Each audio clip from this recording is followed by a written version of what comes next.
Hello, everyone, and welcome to Mosaic. My name is Joe, and I'm one of our pastors here, and I just wanted to take a moment and just say welcome to church, and glad that you are here with us today. We're in the middle of this amazing new venture that we started as a church together called Mosaic Houses. And right now, I know there's hundreds of you that are meeting in homes that are a part of our houses that have launched, and people who have signed up to be hosts. And I just want to celebrate that wherever you are right now. If you're in your house, just celebrate and cheer and make noise, because this is so exciting that we get to be a part of Mosaic wherever you are around the world. And so if you're here right now and you're tuning in and you're like, I would love to be a part of this, I'd love to join, then you can go to mosaic.org/houses and you can get all information on how you can sign up to be a host today. One of my favorite things that we get to do together as a church is that we get to pray for one another. And that the scriptures are full of these moments when God invites us to lift each other up. And there's somebody in our community that requested this prayer. And they said, I'm asking for prayer because I want the Lord to do something new in my life. See, I love the simplicity of this prayer because I feel like it's a prayer that so many of us can resonate with. And I have a feeling that there's a lot of you right now, wherever you are around the world, that this is a prayer that you have as well, that you're ready for the new that God is inviting you to. And so what I would love for us to do is, as a church all around the world right now, is to take a moment and invite God to speak something new into all of our lives. Father, I just pause right now, and I want you to know that you're welcome here in this moment, Father. God, we pray that you would just speak to each and every one of us, and you would have a new conversation that we need to have. And specifically, I pray for our friend who is asking that you would do something new and profound and fresh in their life. God, I pray that you would show up right now in their life in a way that is unexplainable. God, I pray that they would hear your voice so clear, and they would know without a shadow of a doubt that not only do you hear their prayer, but you are actively answering their prayer. And for all of us, Father, I pray this week that we would find a new thing that has your fingerprints all over. I pray for new careers to be stepped into, God. I pray for new relationships that would have you at the center. I pray for new dreams and new hopes, God. We pray for new revelations that come directly from you. And we're so thankful, Jesus, that you are always ushering in the new. And we thank you so much. We want whatever you have for us, God. Let me ask all this in your name. Amen. Man, if you're here and you need prayer, there's things going on in your life, or you just would love to let us know how we can support you, then I want to invite you to go to mosaic.org/prayer, and you can let us know how we can pray for you. All right, right now, I want to take a moment and I want to talk to you about why we give here at Mosaic. It's one of my favorite things that I get to do as a follower of Jesus. And I love this passage in Genesis where it says this. It says, Jacob vowed a vow. If God stands by me and protects me on this journey on which I'm setting out, keeps me in food and clothing, and brings me back in one piece to my Father's house, this God will be my God. And everything you give me, I'll return a tenth to you. See, I love this moment in the life of Jacob because it helps us understand the power in a posture. So what Jacob realized is he said, I'm not going to step into being a person of generosity because of obligation. I'm going to do it out of compulsion. I'm going to do it because I realize that every good thing that God has given me came from him first. And so he says, I'm going to return a tenth to you. See, he understands that there's a return when we choose to be generous, when we choose to give a tithe, when we choose to be sacrificial and give an offering to God. It's not as if we're giving God something that we worked for, but it's actually we're giving back to God what he has already blessed us with. And in the context of the church, see, this is why what we can do together will always be more powerful than what we do by ourselves, because it's a communal sacrifice. It's a communal generosity. And I just want to thank every single one of you around the world that gives so generously to be a part of this movement around the world. And I just want to thank you for your sacrifice. And if you want to join and give with us right now, you can go to mosaic.org/give, or you can also give through the app. And let's just see how much good God can do around the world by our gifts and our tithes. Right now, we're in the midst of this series being led by our pastor, Erwin McManus, and it's all around self-mastery. And I am so excited because I know Pastor Erwin has an incredible message for us today. So right now, I just want to invite you to lean in. I want to invite you to ask God to speak to you and to give you exactly what you need. Because this conversation on self-mastery can be the fuel that you need as you step into the new. Love you, Mosaic.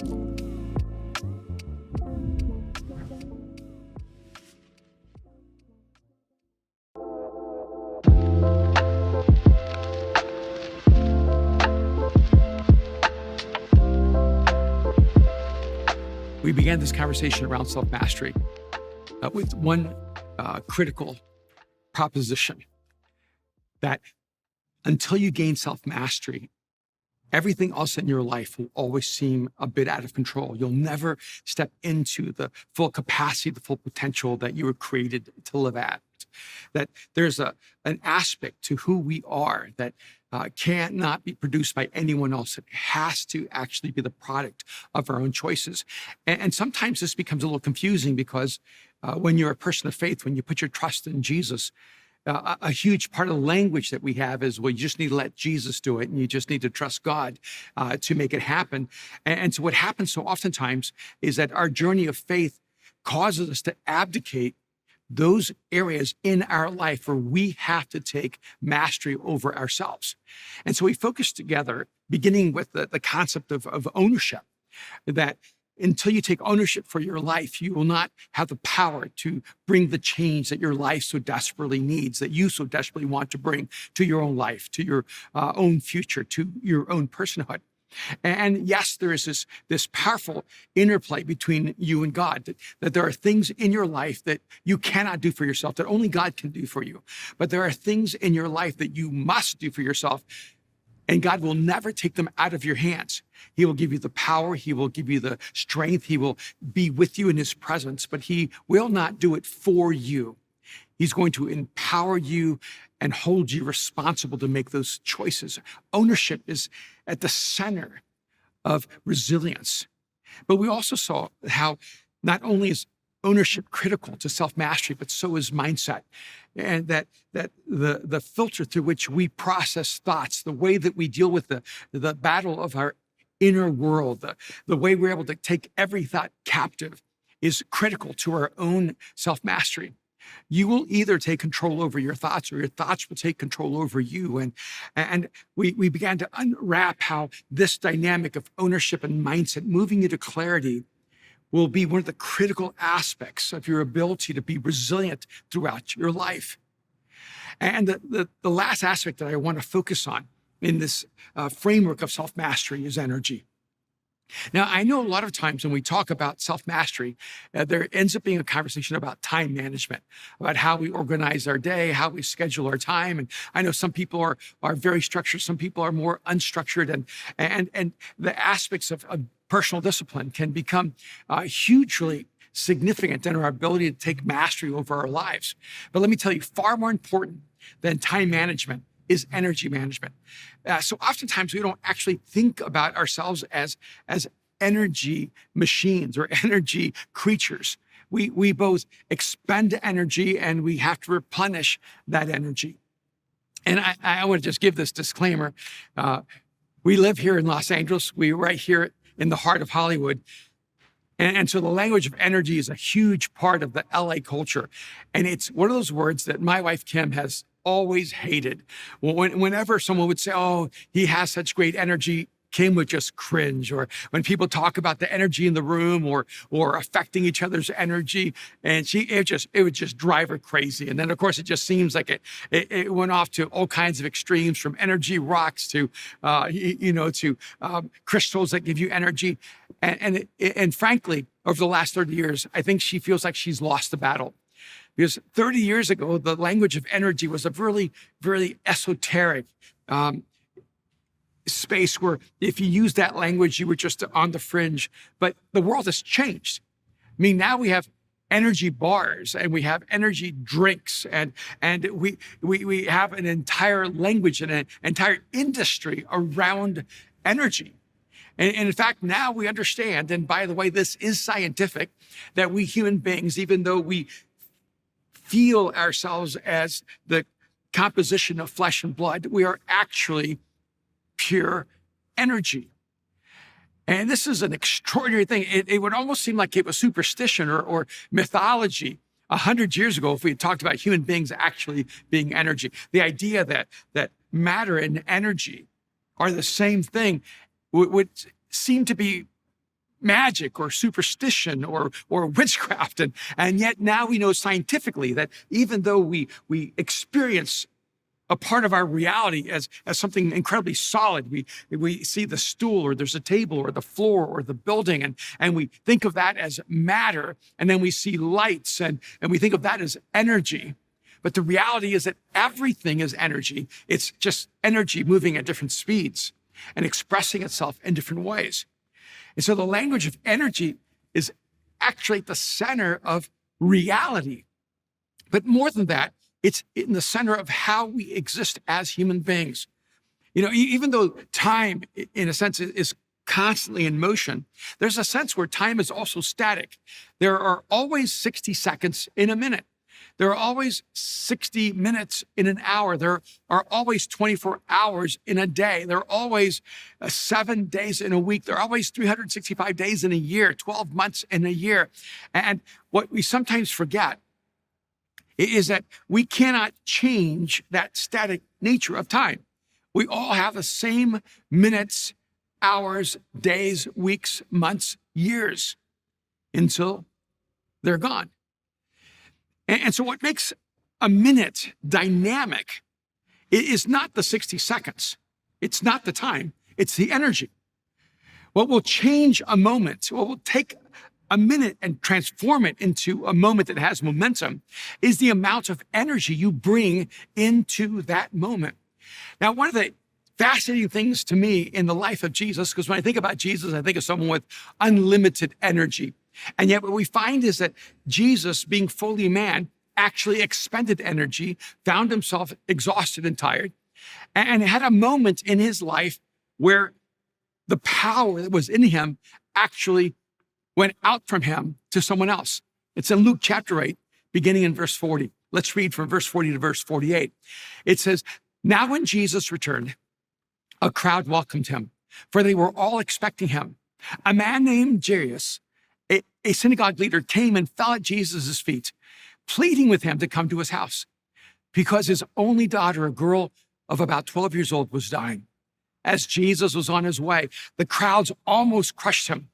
And a woman who was there, who had been subject to bleeding for 12 years, but no one could heal her. She came up behind him, speaking of Jesus, and touched the edge of his cloak. And immediately her bleeding stopped. 'Who touched me?' Jesus asked. When they all denied it, Peter said, 'Master, the people are crowding and pressing against you.' But Jesus said, 'Someone touched me. I know that power has gone out from me.' Then the woman, seeing that she could not go unnoticed, came trembling and fell at his feet. In the presence of all the people, she told why she touched him and how she had been instantly healed.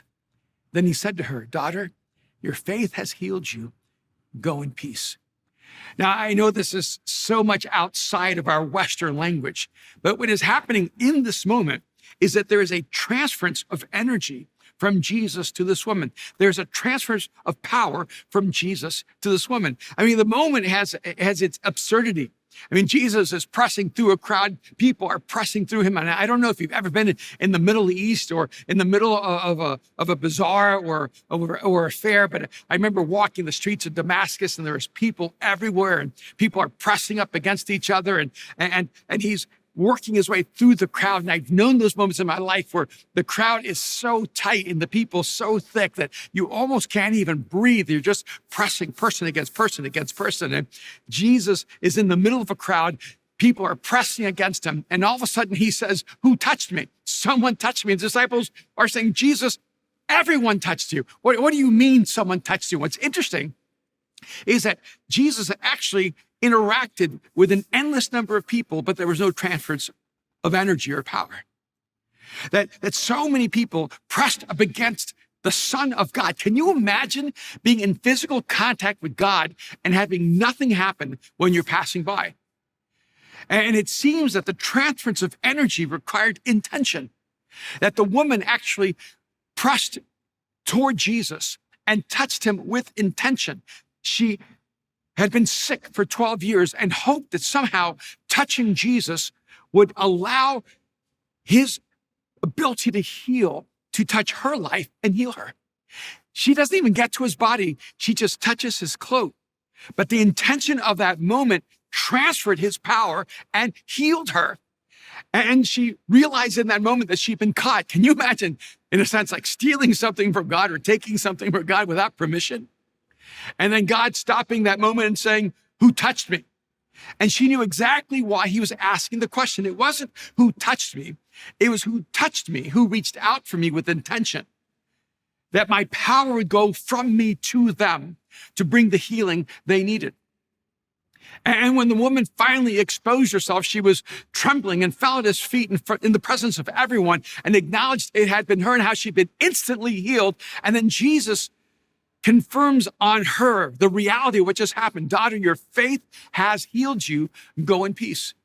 Now, the reason I highlight this moment, it's not a moment that's really highlighted a lot in the scriptures. It's one of those moments in the life of Jesus that doesn't really fit into our more controlled understanding of how God works in the world. But we need to realize that this moment gives us an insight to how energy transfers and how the power of God in this moment brought healing to this person who reached out to God and asked God for help. And I began to wonder if Jesus could actually feel power leaving him, how much more does that actually apply to us? See, the reality is that we are both consumers and conduits of energy. We both expend energy every day, and we also consume energy every day. Now, for years, I heard, and I don't know if this is true because medicine always seems to change its mind about things, but I've always been told that breakfast is the most important meal of the day. Now, I absolutely believe that as long as what you mean by breakfast is coffee. Now, every day I go get my breakfast and it's called a cappuccino. And that's my breakfast. I need that caffeine. And the reason I need that caffeine is that inside of that cocoa bean that is crushed and pressed, grounded, and then where the juices are extricated, you see what is happening is that the barista is like a magician.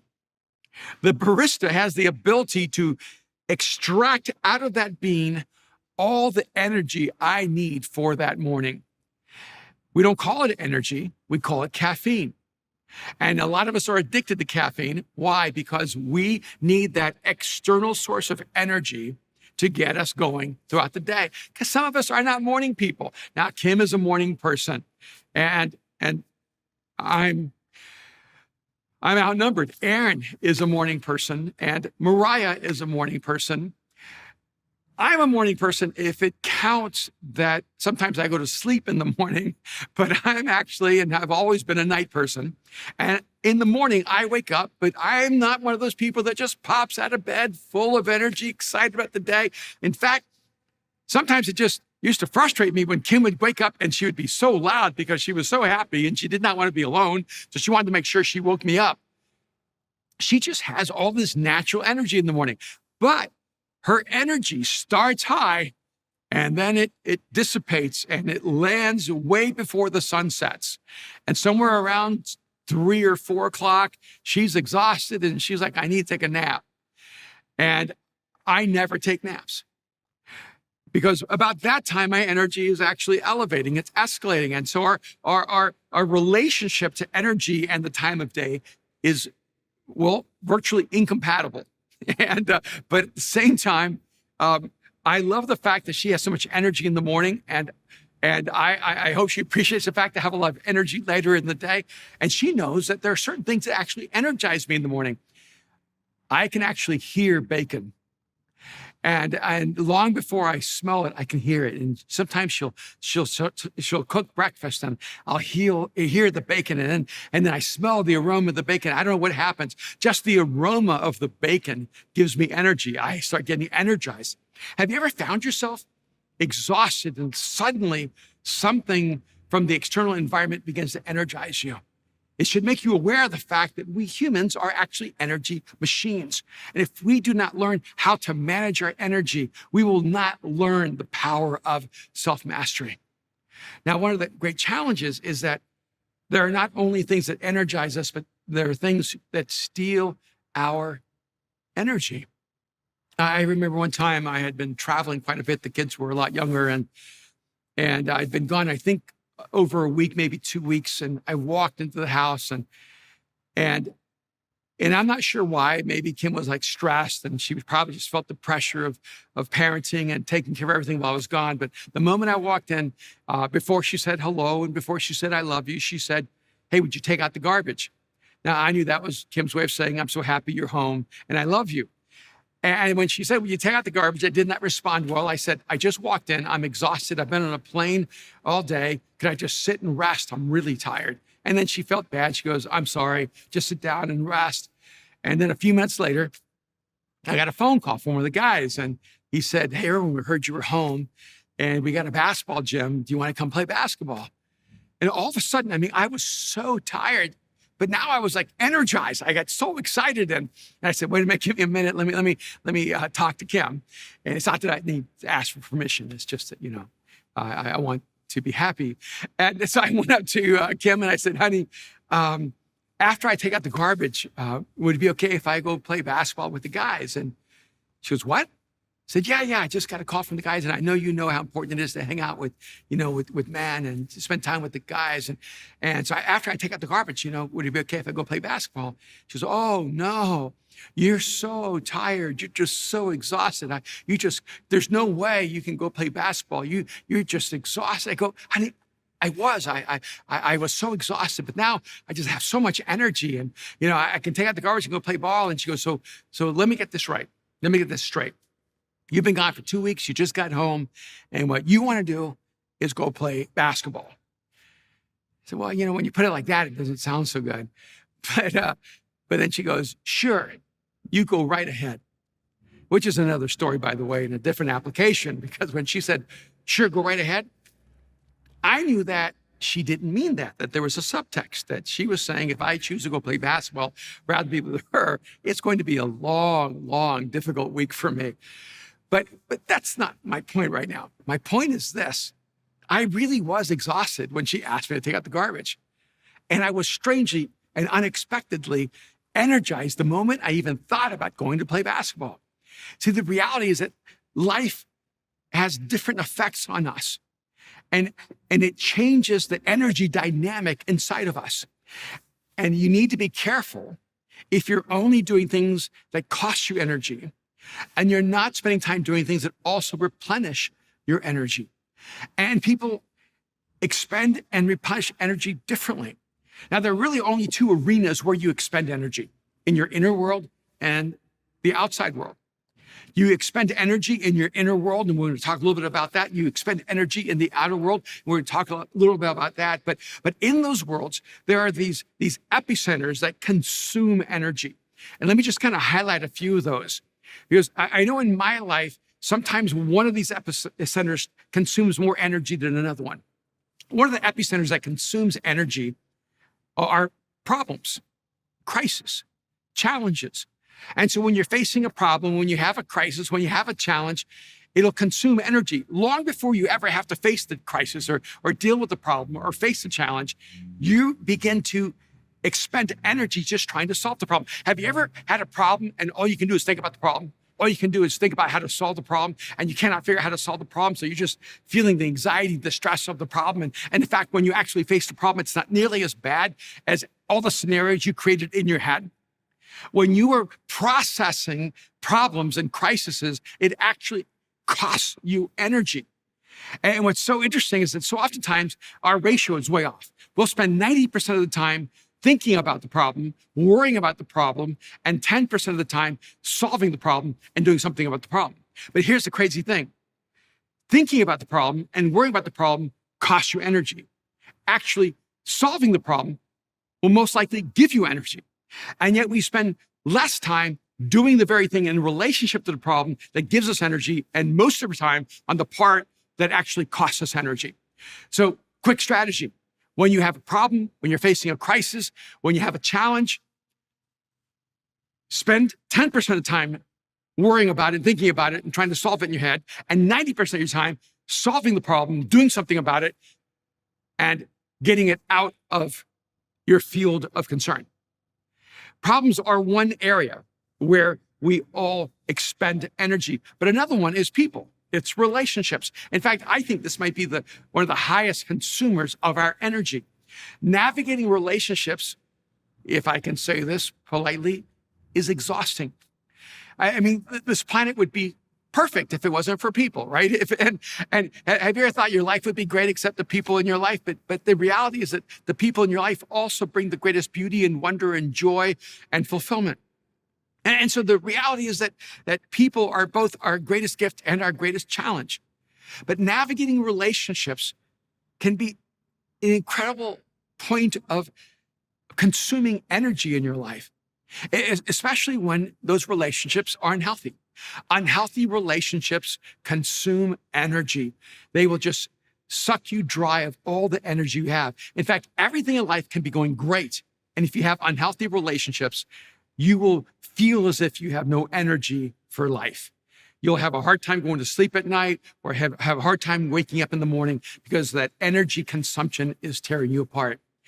And so one of the great choices we have in life is to allow broken, dysfunctional, unhealthy, unproductive relationships to consume all of our energy, or to move with courage and deliberation toward creating healthy relationships in our life. It's one of the reasons Jesus talks so much about forgiveness. It's one of the reasons he actually talks to us about the destructive power of bitterness. Forgiveness is one of the ways that we can keep moving our relationships toward health. And it's a beautiful thing. When there's health in our relationships become a source of energy. When our relationships lack health, they become a source of consuming energy in our life. I don't know if there's anything in my life that consumes more energy than unhealthy relationships. There's also another source of energy consumption, and I would call it work. And I don't mean work in a negative way. It's the whole aspect of the creative process. It's everything about what you're producing in your life. Work takes energy. Well, I hope it does. Otherwise, you're not doing a very good job. When you go to work, that's why it's called work. It's because it takes energy to accomplish the task. And so oftentimes what happens is that our jobs become a source where they only consume our energy rather than replenish our energy. I know this may be a crazy concept, but your job can actually give you energy. Because when you love your work, it energizes you. When you love your job, it energizes you. When you love the people you work with, it energizes you. When you love the end game, the end product of what you're doing, it energizes you. Your work can actually become a source of energy. It can actually energize you, and you get up in the morning and you want to go to work. I mean, one of the worst statements in the world is, thank God it's Friday. It should be, thank God it's Monday. I mean, the ideal situation is when the weekend is your ramp-up time because you're so excited for Monday because you get to go to work. Why in the world would you want to suffer through 5 days a week to survive 2 days a week rather than to have 2 days to replenish and 5 days to enjoy the creative process of work? Now, if your work is not energizing and your work is stealing energy, there might be a couple of reasons for that. One is that your job may be unfulfilling. You're doing something that doesn't actually fulfill you. It's not really in alignment with God's purpose for your life. And so you go to work and it's unfulfilling. And so every time you go to work and you use your energy to get the job done, all it does is it costs you energy because it's unfulfilling and it doesn't enrich your life. And another reason it may actually cost you energy is that it's unchallenging. You may actually have a job where you're not being challenged enough. It's just too easy for you. And so there isn't a sense of reward because it doesn't actually challenge your life. And so it can actually be unfulfilling. It's not in alignment with God's purpose for you, but it also can be unchallenging. It's not really in alignment with your capacity. And you've chosen a job that doesn't actually call out of you the best that you have. But it also may be that your job is simply unrewarding, that it doesn't give you a sense that you're doing something that matters in the world. And one of I think the great tragedies is if it's in your control to choose your work, why work at a job that is unrewarding and unchallenging and unfulfilling? And I think sometimes what happens is that we sell our souls for way too little money. We take a job and we take a paycheck because we're so afraid of what might happen if we don't have that job. And what I would say to you is if you have a job that is unrewarding, unfulfilling, and unchallenging, then don't quit that job. While you have that job, start looking for another job, but find work that actually matches who you are and what you're created to do in life. And if that isn't possible right now, then you bring meaning to your work. And then you find ways to bring meaning to your life outside of your work. Because one of the greatest things you can do that bring meaning to your work is sometimes you have a job. I mean, I remember I was digging ditches for a season in my life. I didn't feel like that was my life mission. I didn't think that's what I was created to do. But you know, when you're digging ditches and you realize that the paycheck is giving you freedom to get to do some other things that you love, you're just financing your dreams. And you're also financing your future. But your work can be a place that actually consumes so much of your energy. So your energy might be getting depleted because of crisis, problems, conflict. It might be depleted because of relationships that are out of alignment or unhealthy. It might be depleted because of your work and what you have to accomplish every day in your life. But I think the place where energy is really consumed are through negative emotions. Negative emotions will eat up more of your energy than anything else in your life. And I think it's fascinating that the scriptures talk so much about negative emotions and positive emotions. I mean, the Bible cannot be more clear that we should release from our lives things like bitterness and jealousy and envy and greed and avarice, that we have to relinquish from our lives hate. And we need to relinquish from our life and unforgiveness unwillingness to forgive and an unwillingness to ask for forgiveness. That negative emotions will destroy us. Nothing will consume the energy of your soul more than negative emotions. And one of the amazing things about it is that positive, healthy emotions actually energize you. I mean, it's not only just better to live a life of love. Love is energizing. And it's not just better for you to live a life of hope. Hope is energizing. It is not just better to live a life of faith. Faith is energizing. See, it's not just better to live a life of compassion and generosity. It's not just better to live a life where you're trying to make the world a better place and to do all the good you can. It actually is energizing.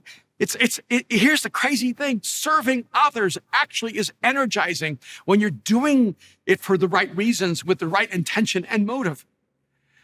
And so even right now, you may be on a spectrum of this energy process where you're living your life where everything is draining you of your energy. And you may be so drained of energy, you don't even know how to reacclimate yourself and to realign yourself to have energy again. And the beginning point, strangely enough, is not sitting there trying to wait for energy to come. Energy comes in motion.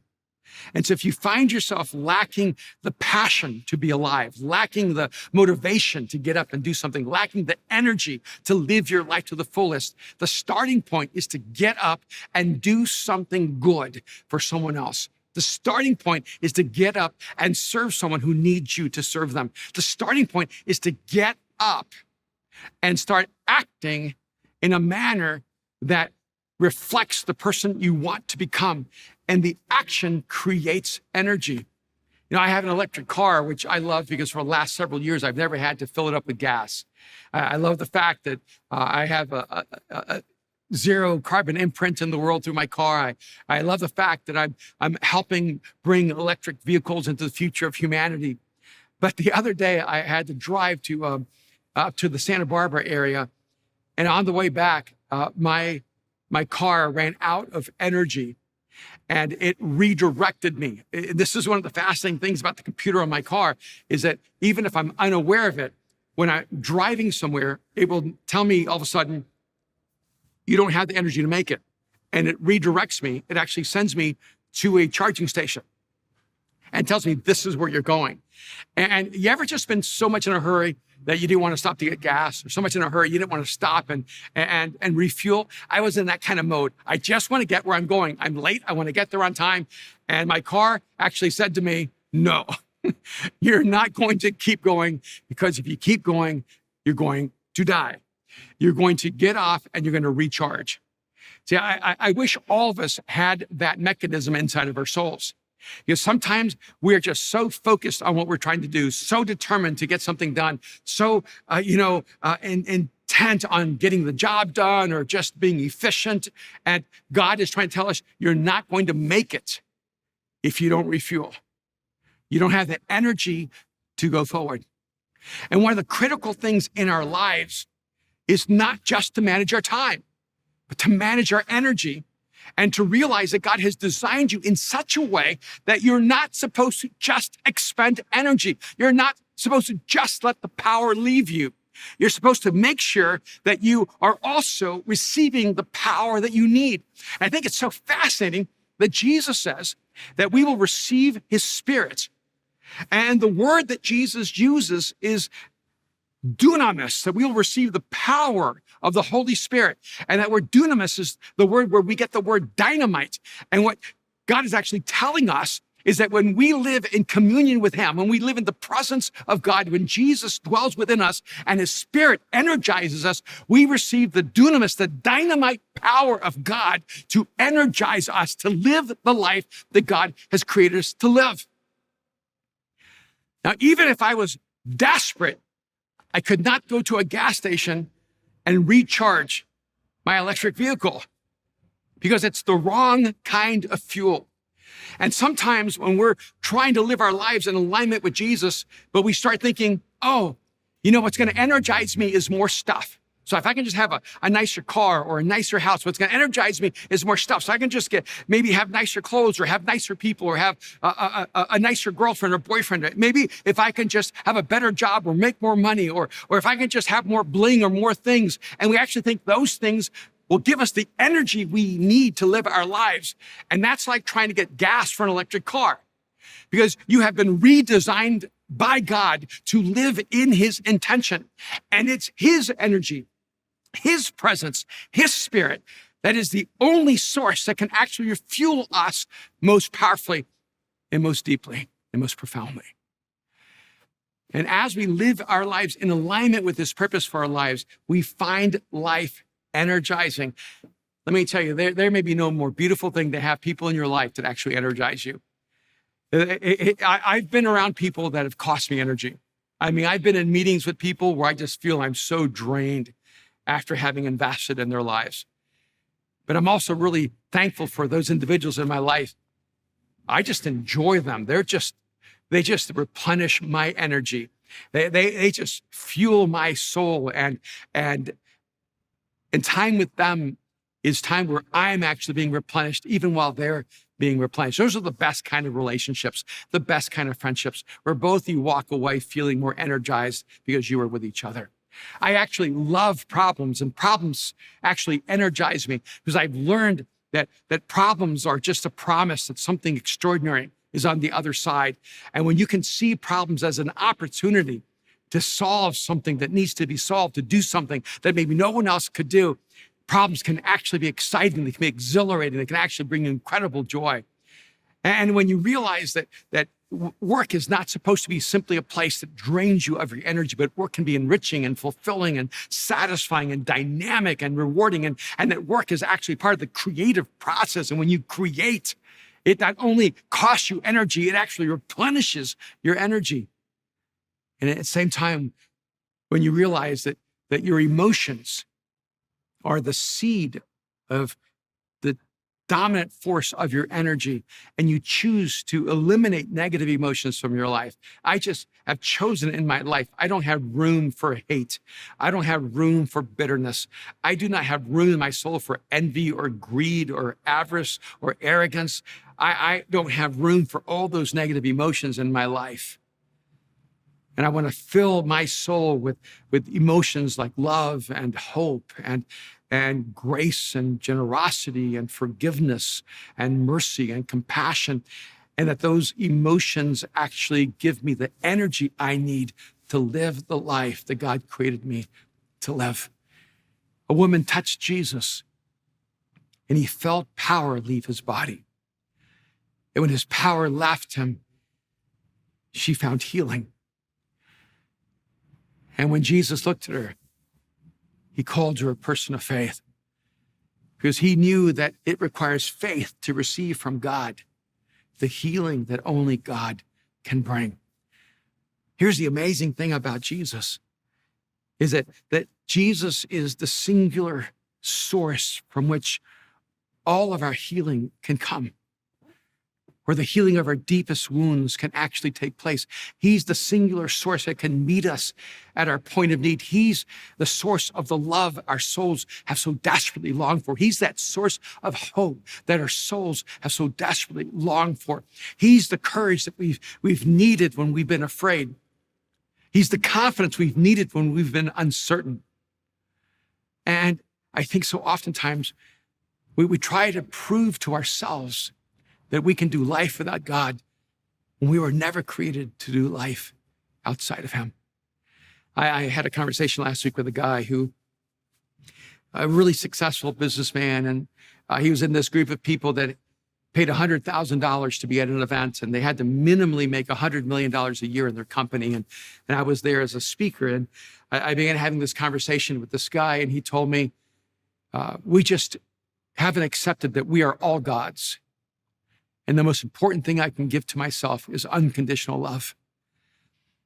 And I looked at him and I said, how's that going? Because one thing I know about you and me and all of us as humans is that we're terrible at giving anyone unconditional love. Not only can we not give other people unconditional love, we can't even give ourselves unconditional love. So how's it going? Are you giving yourself unconditional love? And he said, yeah, it's not going well. I said, that's why you need Jesus, because he's the only one who can give you unconditional love. And I want you to hear me right now. There's no one but Jesus that can give you the unconditional love that your soul longs for. And so if you're listening to me right now and you're in this moment and you realize, I don't have all the answers and there's so many questions that are yet to be answered, but what you know is that you need God. What you know is that you need an unconditional love that you cannot give yourself. You need the love that Jesus came to give you. That's why God stepped into human history. That's why Jesus came in flesh and blood. That's why he allowed himself to be crucified on the cross. That's why he rose from the dead, so that you could know unconditional love, unconditional forgiveness, and through his forgiveness, find freedom and life. And so in this moment, if you are ready to trust Jesus with your life, I just want to invite you right now just to cross the line of faith and pray a simple prayer with me. It's just one sentence. It's not everything you and God need to talk about, but it's where it needs to begin. If you're ready to trust Jesus with your life right now, just pray this prayer. Jesus, I give you my life. Right now, just tell him. Jesus, I give you my life. Jesus, I give you my life. If you just whispered that prayer to Jesus right now, I want you to know that God himself has come to dwell in you. And the God whose life is energy, his life is power, his life is strength, his presence, his love is life to you, has just come into your life. And your life will never be the same again. I'm going to welcome you into this beautiful family of people from all over the world who've discovered there's a God who loves them, and that through his death, we have all found life. Self-mastery It begins with taking ownership of your life. It moves toward having a mindset where you will take control over the thoughts that can destroy you and allow the thoughts that actually recreate you to sit and rest in your soul. Self-mastery is about harnessing the energy inside of you to create the world that God calls you to create. You may not know this, but there's power in you. There's energy in you to create. And God put you on this planet to create a better world. God bless you guys. And let's step into this space of self-mastery so that all of us can live the life we were created to live and create the world that everyone desperately needs.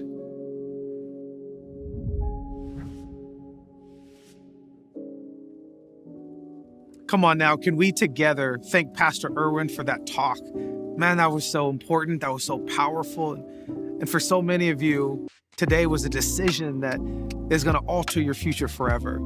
So we want to just welcome all of you who crossed over the line of faith, who trusted Jesus with your life. We are so thankful that you trusted us in this space. And we want to help you as you begin this journey. We want to help give you tools and support and come alongside you as you begin walking with Jesus. So if you go to mosaic.org/follow Jesus, we've got tools and resources there to help you in this journey. So I want to invite you to go there right now, and we cannot wait to see what God has for you. We love you so much, Mosaic, and we'll see you next week.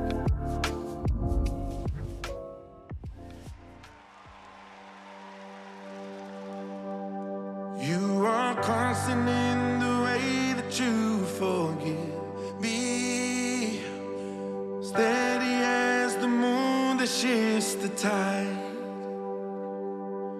consistent in